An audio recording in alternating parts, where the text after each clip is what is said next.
Kemungkinan Ai nggak pulang karena hujan di sini, jalan juga jelek. Bunda nggak pulang ya, Bunda nginep ya. Ya Mbak ya.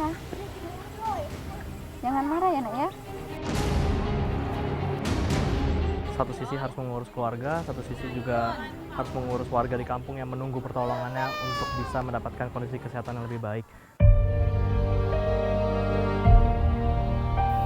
Biasanya setiap orang akan mendapatkan makanan tambahan ibu hamil untuk ibu hamil kurang energi kronis. Artinya makanan di lingkungan sekitar ataupun akses untuk mendapatkan makanan itu kurang di sekitar kampung ini. Jadinya paling segitu-gitulah. Tahun depan. Ya alhamdulillah masih seperti inilah. Belum ada perubahan. Belum ada perubahan.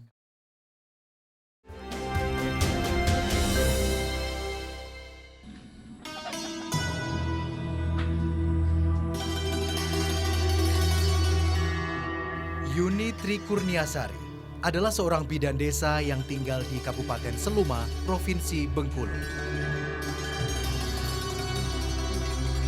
Dengan 2 orang anak, Andin dan Nindi. Rencananya, hari ini Sari akan bertugas untuk beberapa hari ke Desa Simpang. Ia terpaksa harus meninggalkan anaknya dan suaminya yang bekerja sebagai petugas keamanan di Kota Bengkulu. Jam kerja cincin Andi Okto, suami Yuni, sistem shift. Jadi, jarang bertemu dengan Yuni yang bertugas di 2 tempat. Jika keduanya tak ada di rumah, anak-anak terpaksa dititipkan pada neneknya.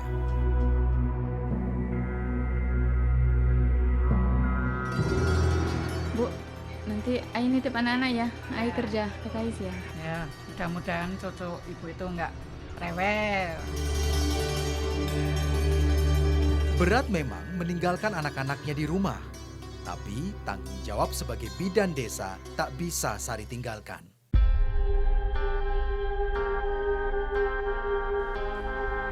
Di Jalan Raya Kota Tais, ibu kota Kabupaten Seluma, saya berjumpa dengan Sari.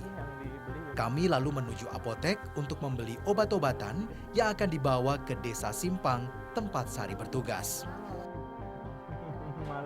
Tak banyak obat yang bisa kami beli. Maklum saja, uang yang dibawa Sari terbatas.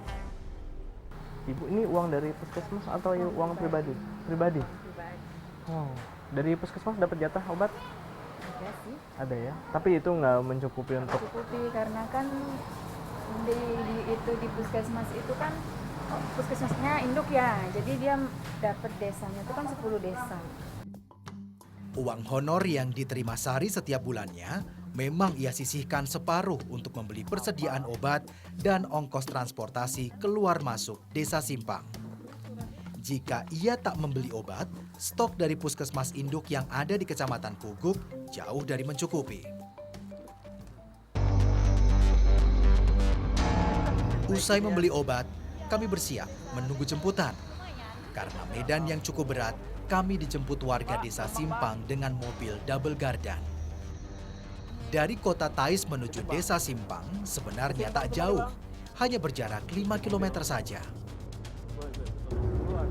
Kita akan menuju ke sebuah desa, namanya Desa Simpang. Jaraknya tidak terlalu jauh dari kota Tais di Kabupaten Seluma. Tapi medan jalannya membuat mereka kadang terputus aksesnya dan juga terisolir dari dunia luar. Dan kita akan lihat seperti apa kehidupan mereka, khususnya kondisi kesehatan warganya selengkapnya dalam Indonesiaku kali ini. Akses jalan yang tak memadai harus kami tempuh dengan perjuangan. Di bagian kiri dan kanan jalan didominasi kebun-kebun sawit milik warga.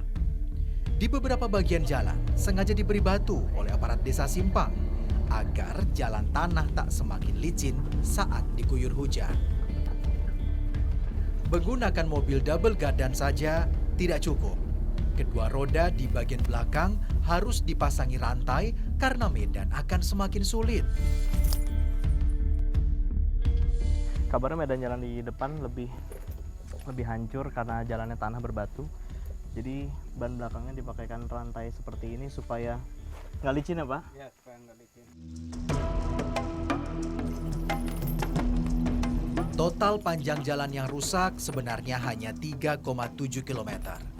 Tidak dapat diperbaiki dengan dana desa karena tidak masuk ke dalam aset Desa Simpang. Jalan tanah sudah ada sejak tahun 1986. Sayangnya, sampai sekarang tidak berlanjut pembangunannya. Entah mengapa. Kan ini kita nyebrang sungai nih. Oh, di depan ada sungai? Kita nyebrang sungai. Kalau seandainya sungainya besar, otomatis nggak bisa lewat. Ada sih jembatan gantung, cuman udah nggak layak lagi dilewati daripada ngancam nyawa kan. Jadi kalau hujan biasanya mereka lebih baik di dalam, ataupun yang di luar juga nggak bisa masuk ya. Program perbaikan jalan dari pemerintah Kabupaten Seluma selama 33 tahun terakhir hanyalah pelebaran jalan saja. Jalan yang awalnya hanya selebar 2 meter untuk kendaraan roda 2, kini menjadi 5 meter, bisa untuk mobil.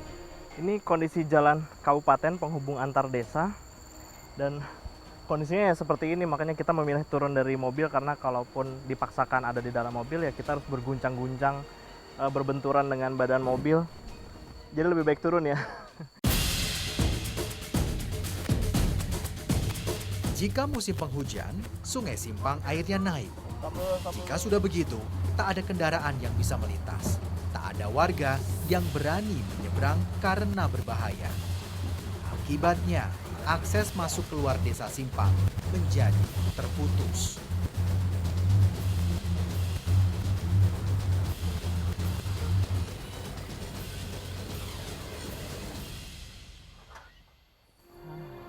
Usai melewati sungai, kami masuk ke wilayah Desa Simpang.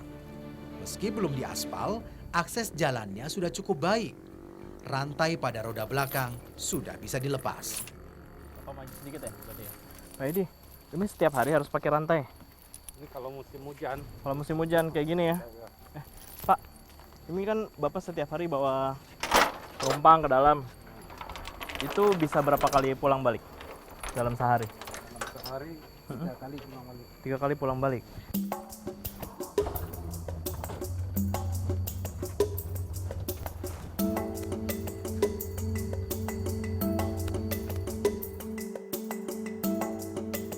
Ini ya Ibu tinggal sehari-hari. Sesampainya di Desa Simpang, kami langsung menuju Polindes, Poli Kesehatan Desa, tempat Bidan Sari bertugas. Bidan Sari tidak setiap hari bertugas di Polindes Desa Simpang.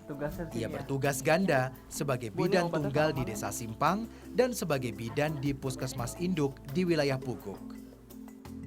Untuk obat rindunya pada si kembar, Bidan Sari membawa boneka kesayangan anaknya. Itu apa, Bu? Apa Ini boneka. Ini boneka, iya, sini Ya si kembar, ampun. Mas. Nah, kan anak tuh kan kayak kembar kan, karena jaraknya dekat. Nah, ini kalau saya pergi, Selalu bawa ini. kadang iya. Ya ampun.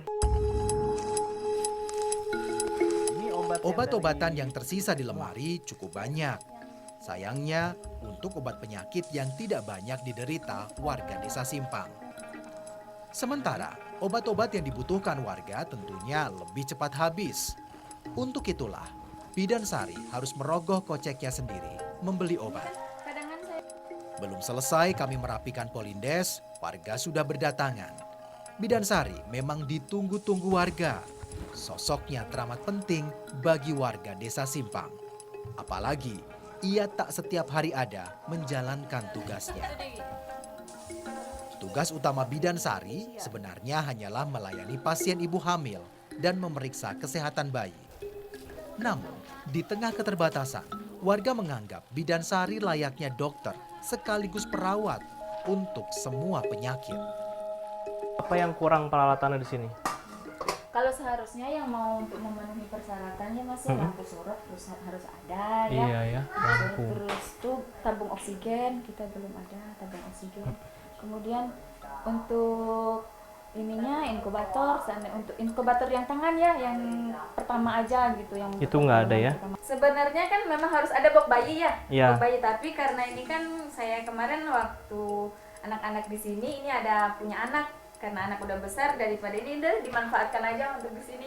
Oh gitu. Jadi dari tempat tidur bayi pun fasilitasnya belum ada ya? Seharusnya ada box bayinya gitu kan. Ini punya si dede, punya si anak tuh. Punya anak ibu ya? Iya. Jadi daripada nggak kepake kita manfaatkan aja lah dulu sementara gitu. Oke. Ya harus ada lampu sorot ya. Lampu sorot soalnya kan.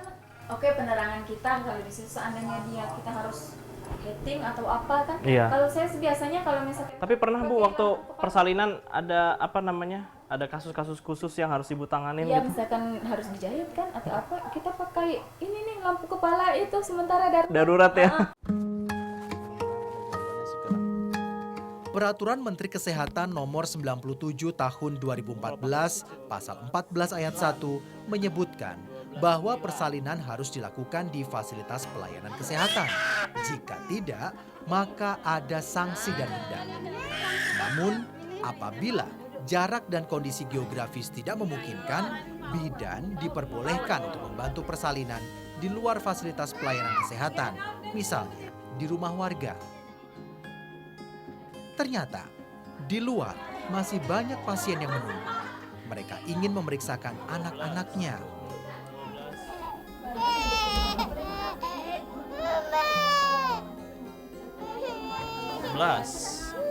Sebelas satu, ya.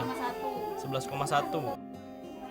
Sebisa mungkin, saya membantu menimbang anak dengan peralatan yang 11,8. sederhana saja.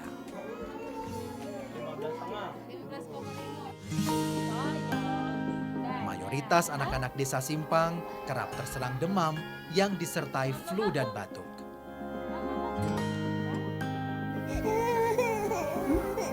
ini kalau saya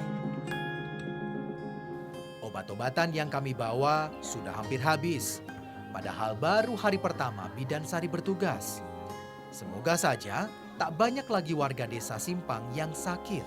Setidaknya sampai persediaan obat mencukupi.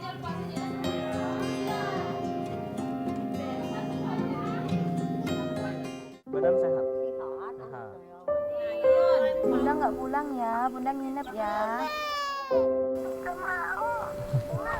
Ya Mbak ya. Jangan marah ya Nak ya.